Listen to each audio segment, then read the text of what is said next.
First of all, the guy who may have just broken the rules of this because he came up here and he scoped everything out, I think that's illegal, but Jamie Stolarski is a graphic designer, an award-winning graphic designer, it says here, and artist from San Antonio. Largely self-taught, he worked his way up the ranks in several advertising agencies before he became an independent designer in 2006.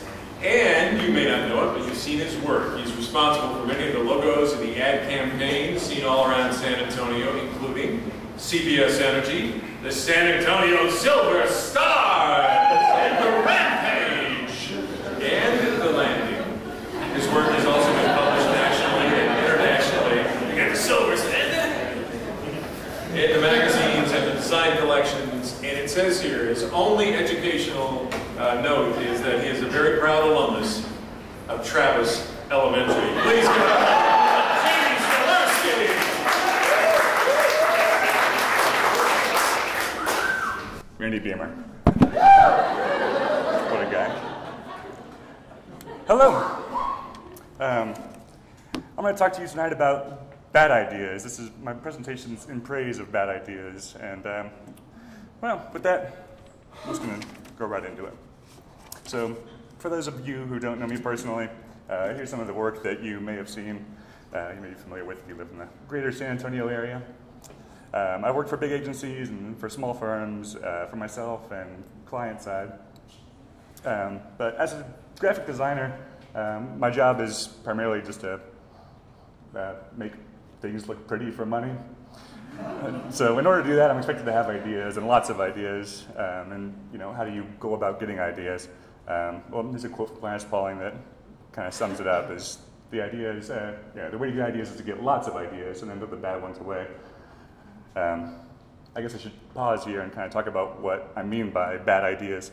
I'm not necessarily talking about like cooking bacon without pants on, but the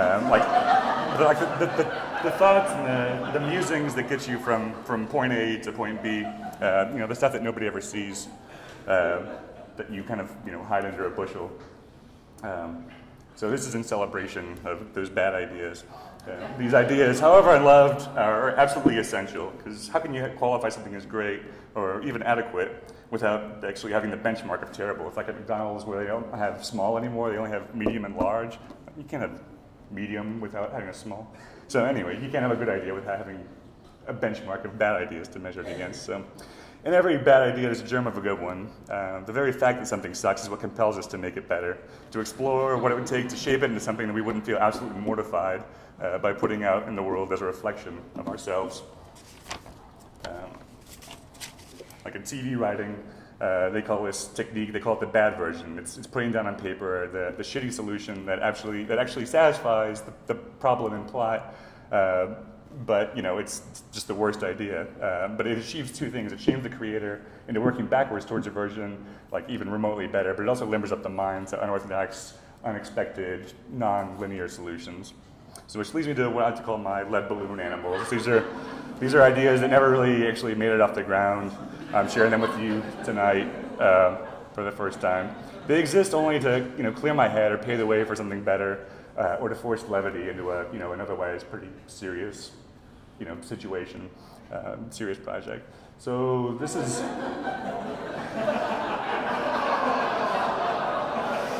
an input-output correlation. I don't think it'd be very funny if it was just Pac-Man. I think something about the bow and the lipstick and makes it just infinitely funnier. I made this as a T-shirt for my dad. My dad was having a problem with egrets eating the fish in his pond, and but actually from this, I actually extrapolated. I turned it into a font that lettering style that I started making. So it actually wound up being something more than just a one-liner. I don't know, this is wholly inappropriate. I made this as a gift for some friends, and I hung it in their bathroom. They're here tonight, and they have to take it down every time they have guests over.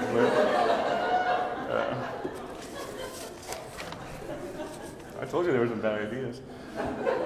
This is from a long list of stupid and impractical or disgusting products that I would make if I had millions of dollars and the same devil-may-care attitude. So there's Band-Aid. You can see really small, it's with pulp. I know. perfect for summer weather in San Antonio. This is a foot turkey.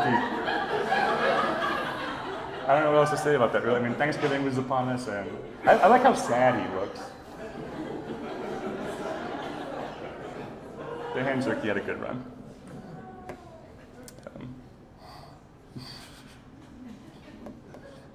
This reminds me of a time when I was a kid and I was working at Michael's Arts and Crafts, and there was this old lady who did all the hand lettering on the signs, on all the end caps and stuff, and she had this really pretty calligraphy. But one day on the end cap there was a handsome sign advertising fish bowels, now 50% off. She meant fish bowls. After Magritte, this is oil on canvas. It's a Jamie Stolarski original. Yeah, it's not really a peep. It's a painting of a peep. So, at my last 9 to 5, I do these dorky daily drawings for a coworker who was just habitually upset. But this is the only way I could get her kind of on my side and to do my bidding, was to make her these idiotic things.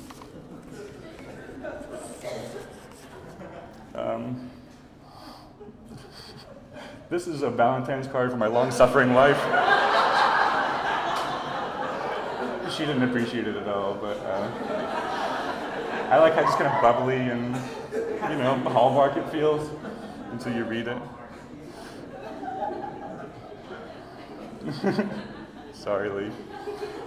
Is anyone else sick of the word frenemy? What does that even mean? It's so stupid. But I don't know. So I propose a regional improvement, and you can use the masculine version to frendejo. Talk to me if you want to make some T-shirts. I'm down. This was running through the Louvre. I was really surprised. I couldn't help but notice all the attention to detail that Horst Innes has got in French art. And the keen observer here will note that there's a tapestry, a sculpture, and a really nice oil painting, all represented here. So this actually goes into what Kim was talking about earlier. Is you may ask yourself how this applies to you, even if you're not in a creative profession. You have the opportunity to do things differently, do things weirdly, goofily. Do them your own way. Fail better, make better mistakes tomorrow. Fail and keep feeling better. Ultimately, I ask that you keep a record of your bad and inappropriate and stupid ideas. They're a map of how you got to where you are, and as much as part of you as the victories that you claim as your own. Thank you for indulging me. Cheers.